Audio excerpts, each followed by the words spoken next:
Welcome to the Utah Epodcopalians. Now, this is a podcast of the Episcopal Church in Utah, where we take a look at our unique church in our unique land, and it doesn't get any more unique than that.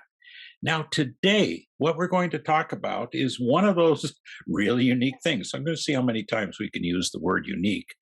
And what that is that the Episcopal Church in Utah is selecting a new bishop. Bishop is the person who is head of the diocese. The diocese is basically the state of Utah and a little bit of Arizona. Now, what makes this process unusual among almost all churches is that it is a very well drawn out and documented and regulated process. And in this case, it's taken 2 years since the Right Reverend Scott B. Hayashi announced that he would be retiring. And it's something that has only happened 11 times in our over 150-year history. So it's a very, very interesting time. And we have a very, very interesting guest today, and that is Russ Pack. Russ Pack is co-chair of what we call the Transition Committee. And the Transition Committee is part of this process. And rather than me get this all wrong and all fouled up, let's ask Russ, where are we in this process of picking the bishop? And can you just walk us through where we've been and where we're going and what's coming up that's pretty gosh darn exciting in our diocese? Sure, and thanks so much for having me. I really appreciate it. So, Craig, as you mentioned, Nancy Tanner and I are responsible for the Transition Committee. We're the second part of the overall process in electing a new bishop. So the first team was the Search and Nominating Committee, and they met for many months, obtaining applications for folks who were interested in being bishop and soliciting as well for those folks who would like to submit their names.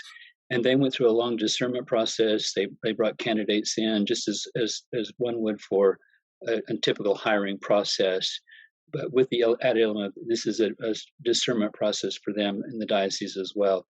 So the Search and Nominating Committee then finished its work in March and met with the candidates and shortlisted. And they were given the charge of shortlisting between 3 and 5 candidates, and they collectively agreed on 3 names. And at that point, those 3 individuals and the work was sort of transferred from the Search and Nominating Committee to our Transition Committee. So the Transition Committee is responsible for all of the steps, starting with that November we got the names, up through the election and the consecration, and subsequent to the consecration, helping to integrate the elected bishop into the community with her or his family and all of those things, finding housing. So that will take us nearly to the end of this calendar year to do all of those things. Why go to this effort? I mean, and people have asked me that, and those that have had where in some of our brothers and sisters in the Roman Catholic, it's appointed, a person arrives, and we know our friends from the Church of Jesus Christ of Latter-day Saints that a new bishop comes in fairly regularly and is appointed. Because I have to answer that question, what makes it unique? So I'm going to ask the expert here, why go through this process? And it's so traditional, so ritual, and so important for our church, isn't it? You're spot on. This really is a different process from what most churches do in terms of their ecclesiastical leaders and what happens. In this case, what I think is most important is that, as you know, we have essentially two orders in the church, the clerics and the lay orders, and they have equal voice in selecting a bishop. So it's not just something where the clerics say this is the person we want, or the lay people just say this is what is really is a collective decision that they make, and the process is prescribed for a very good reason. So the search committee was appointed by the standing committee, go through this process, and they represent both the clerical order and the lay order in that process.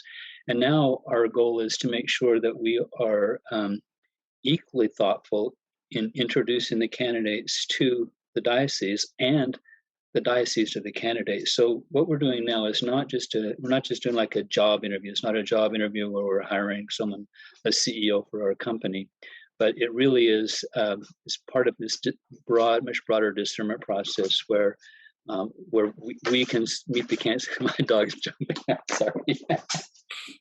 Well, we got to see the dog. I tried to Look keep at that. I tried to keep him down. My apologies.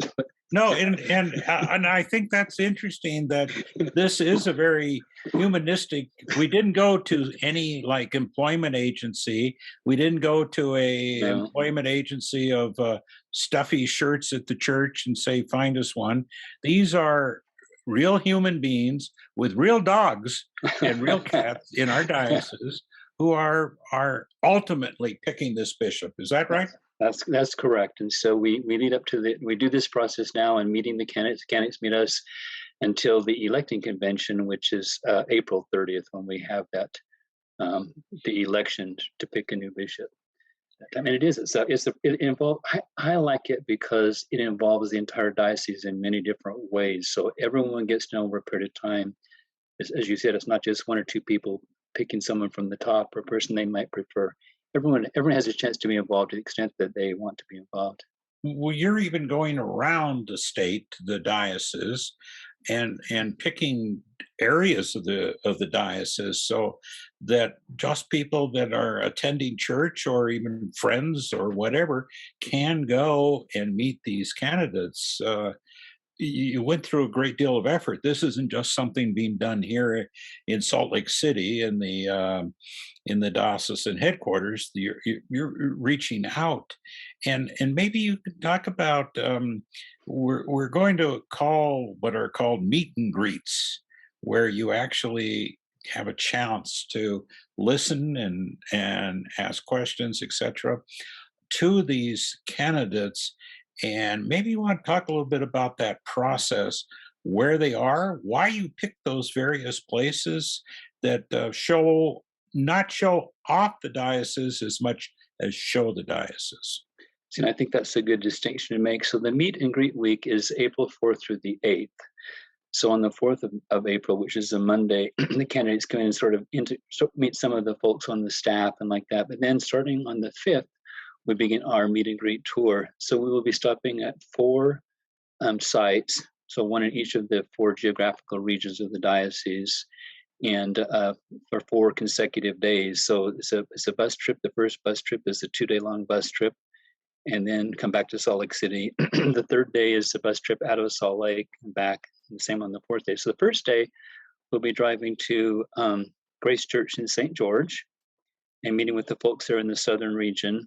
It was a 2-hour meeting. We have a sort of a process of dividing the room into numbers of people, and then the candidates rotate from room to room. We are giving the candidates we've given them some preview questions that they know the answers. Others will be asking extemporaneously at the meeting. So we'll see sort of the questions answered by being reflective, and then also how well they think on their feet.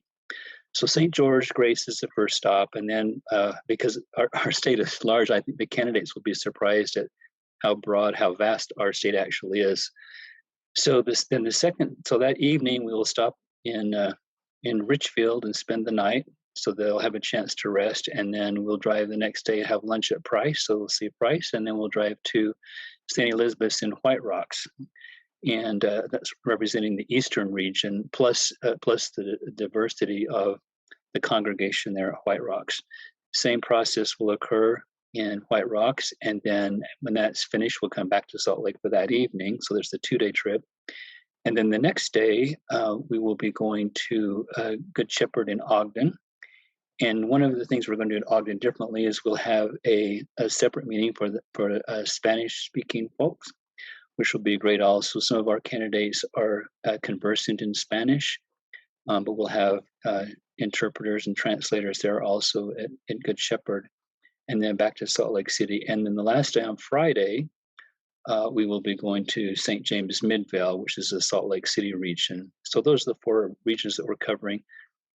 Now, one thing about this that while parts of it were confidential, the initial applicants were confidential when they applied and felt a calling to apply to this diocese.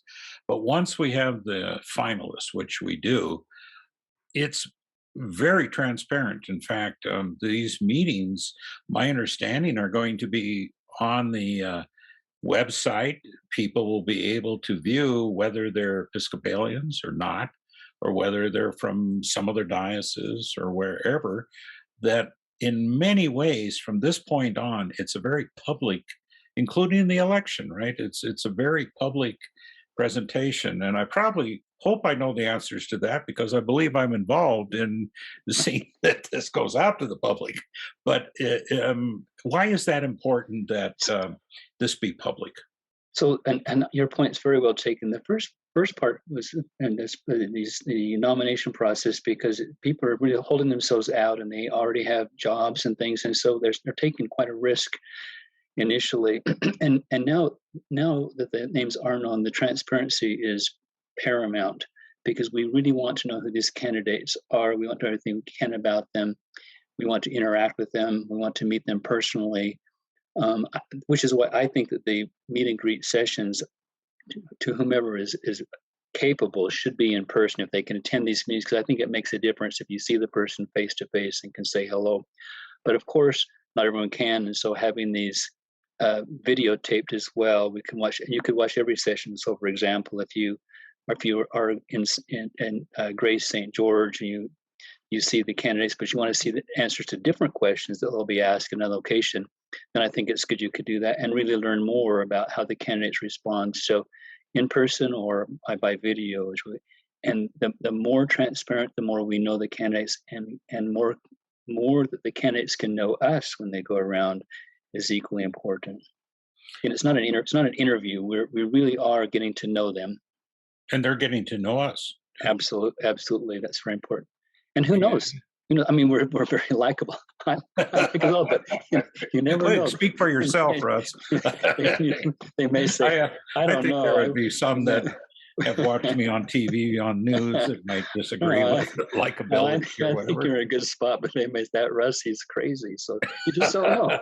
And that's no offense taken. That's all right. So, but it's well, and that's a good time to remind you that we are listening to the Utah Epodcopalians, where we look at our unique church and our unique place. And I'm Craig Worth of the diocese.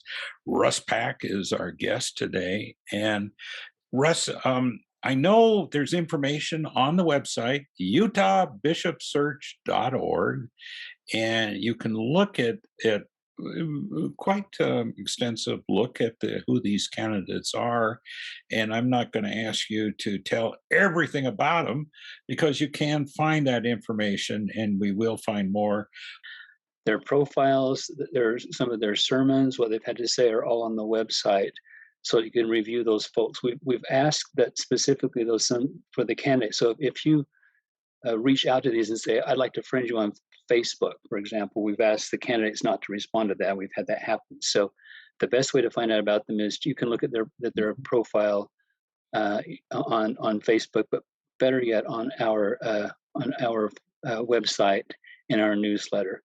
And then also when you're there, there's a quick link to register to go to these meetings and find out more. So you can find out about the candidates, and you can find out how to come to the meetings. We're registering folks for the meetings, so when you're attending in person. And then I think the third thing on that is that you'll be able to see things about the different committees and how they work. So you'll hear terms of art like the shepherds or the moderators and that. And so the newsletter and the website sort of explain what those roles are, what those functions are. So the shepherds, for example, there are folks from the diocese who accompany these candidates and show them hospitality, escort them, take them to the meetings, make sure they're different places at the correct time.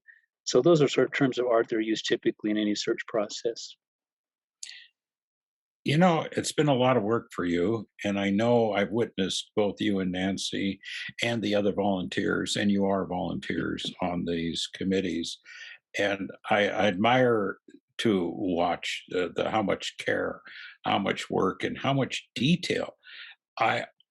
For a bus trip, I mean, I'm impressed, and I know you wouldn't say it because you're too humble, but you're all the way down to that you have to have like 5 different kinds of Band-Aids with you, and just in case, something, you're prepared for anything on these trips, and I admire what you've all done and how detailed, all the way down to what kind of sandwiches that you want to have in Richfield. By the way, I'd love a vegetarian, sandwich if you can get that with extra sprouts. There, I there you know. go. There you go. But I want to know, you've worked so hard. Do you find it fun? We're having the time of our life, actually. I was honest because, from a selfish perspective, getting to know these candidates in this way has been very interesting. So, uh, we on the committee, we have a commitment to impartiality on the committee. So I've had the opportunity to meet all three candidates, and I think we have terrific candidates. When I say meet them, I meet them online. We haven't yet met them in person, but we have three good candidates. So being able to get to know them has been a really good experience to know them. We won't share our insight with anyone because we want this to be a fair and unbiased process. But the other thing I think it's fun is that it's another opportunity within the church that we get to see the broader Diocese of Utah instead of just our own congregation, or in my case, the Salt Lake congregations, to sort of talk with the other priests in charge and getting to know them, because it's a very diverse group of folks in our congregations. They're very diverse, and sometimes we tend to forget that ourselves. You have, a special perspective because you have looked at all the literature. You've taken a look at all of our 20 some churches throughout our congregations and have seen what, I think a lot of us that maybe are in Salt Lake or in Park City or Ogden or St. George, we don't see that whole wide church. And what are some observations that you have seen when you start looking at? You mentioned White Rocks and which is on the Ute Reservation, along with another one of our churches, Holy Spirit, and you see the rural uh, parts of Utah, and then you see the fast growing resorts of Moab and St. George and all that. What kind of observations, now that I've said everything about them, and what kind of observations do you make about the diocese that you have learned that I think is important for all of us who might be helping in this selection process? So certainly, our similarities are probably as strong as our differences. For one thing, the similarities that we have within the state, because all of us in the church really are a minority in a state that has a sort of an overlaying a religious group that we're all aware of, and so I think we have that in common. We see that. I think all the folks we talk to and that we know are keenly interested in the new bishop because they realize how important it is to the diocese to pick the best and most qualified person for this when things are changing very quickly in the church. And the likelihood is that most bishops remain for, say, a 10-year tenure. So it's very important to everyone. The difference is what surprises me, I think, is that in reading the newsletters of the different congregations, finding about them and having our articles included in those newsletters, we find out so much more about how their services are done, how they've responded to the pandemic differently from us, how they meet as small groups or as large groups in different places, how they see the church growing within their own area much differently from how we may see it here. I mean, we've talked about the storefront churches that have been a thing in the past and look like they're increasing. So we don't necessarily think about storefront churches in the Salt Lake area, but certainly the other communities do. So those sort of things have been. Hmm. You have had a chance to look at some of the questions because, out of respect, we are a church that is asking some of the questions to be submitted so that we can, I think, narrow down similarity ones. I don't think there's anything that's off the table to be asked, but just to keep it so that there's a wide variety. In general sense, can you mention some of the things that people are asking in very general terms? I don't, we're not Sure. looking for at this one, they're going to ask this, but just generally, so we get an idea of where the church is at. Sure. I think as the common questions, and these are some we'll be asking. In fact, this week I'm sending a list of these questions to the candidates, so they'll be public at that point as well. About a third of the questions we're giving them in advance, and about two-thirds will be asked at the meetings. But a lot of the questions right in these preview questions relate to things like interfaith associations. How will that work for them? We talk about the skills and skills that they would bring to the diocese in this particular time with what's happening. A lot of the questions relate to the change in because of COVID and other reasons, the change in how we attend church, and what will be happening. Obviously, some things are questions about youth and young people, and how will they include and embrace those people in these changing times, how embrace younger folks in the church. Those sort of things that are important. And then questions that I think are important for them to consider. This very large geographic diocese, how will they reach out and include everyone and make certain that the folks in Page, Arizona are as in much contact as the folks at the cathedral church. Those are the general tenor of the questions that they'll be getting advanced, and then the questions become more detailed as well. Things that you would typically ask when you're chatting with us about your leadership style, the financially, sort of things that they should look about the diocese, because we're different dioceses financially, and we don't necessarily expect them to have a strong financial background, but to have an understanding of where we are as a diocese. Those are the kind of questions that seem to be coming more than others. Russ Pack, our special guest today. I also, as a kind of a historian and an amateur historian, well, an amateur at everything I do, but definitely amateur historian. The fact that this has only happened 11 times in over 150 years, this is our 12th bishop. And that seems that we're really watching history being made in our particular religion, and history that will affect others too, in that our bishops tend to be vocal when it comes to social justice. They tend to be in the news a lot, in newspapers and in television.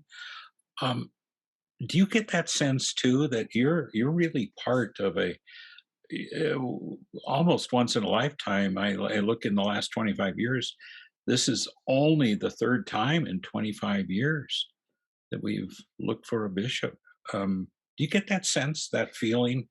You do, and I think more so when you sort of look at the profiles of past bishops and realize, 100 years ago, what were we doing? Nearly or just over 100 years ago, with folks like John Paul Jones at the time when he was elected bishop, and he said there's some parallels and looking back in history, and we recognize those times not just as a moment in history for the bishop, but a moment in history for us as a state and where we are. So, and knowing that this is going to be an episcopacy for probably 10 years, and where we are with COVID and everything else, that this is really is a pivotal time in the church and in our own history. So I think it's very exciting to be part of it, and I think that I mean other folks share that same excitement. We talk to them where they're very excited about it as well, and so we hope we can kind of keep that momentum going through the election. And then also, I think it's really important that the person we elect is made to feel very welcome here. If they come with children or family or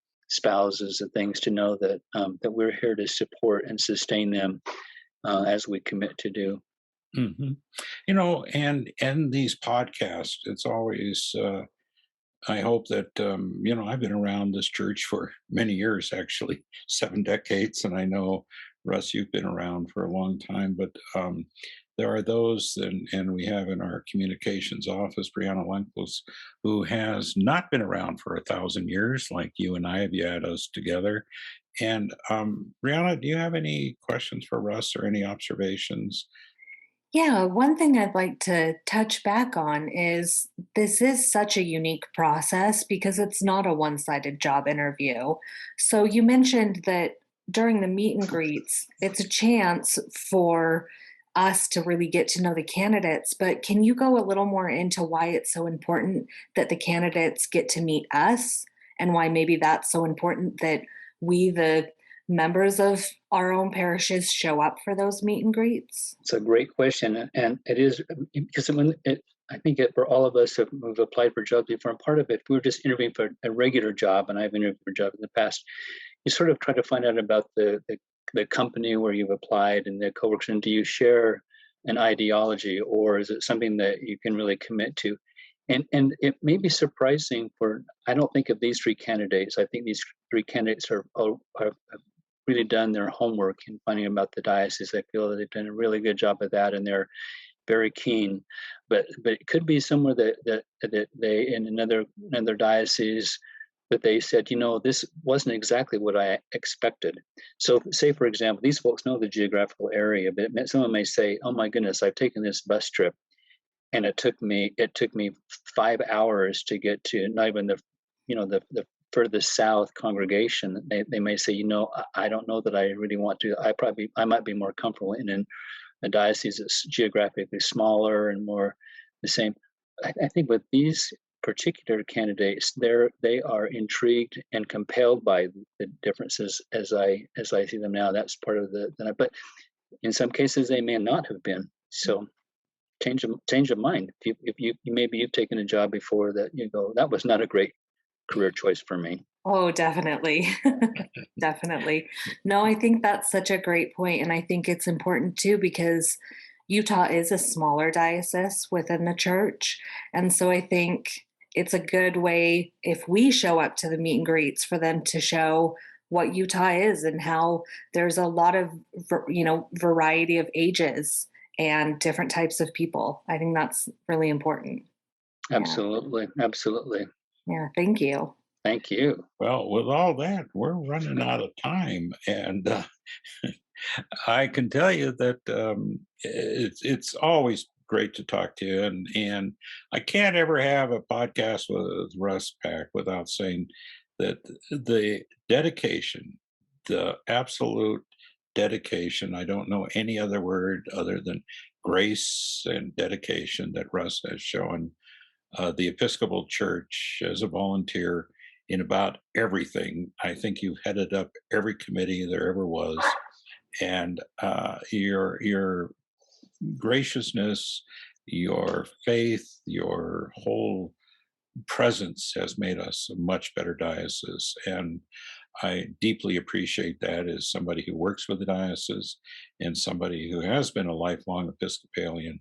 They don't come any better than our guest, Russ Pack. So thank you so much for being part of us on the Utah Epodcopalians, where we do look at this unique church in this unique land. We have a lot of fun doing it because we have a lot of fun in our faith and in our religion and in what we bring to this state, and we're very proud of that, but we're also very humbled by it too. Well, thanks a lot for listening, and we'll have another podcast coming up about the bishop. This is not the only one ever, and Russ will have you again. Thanks so much.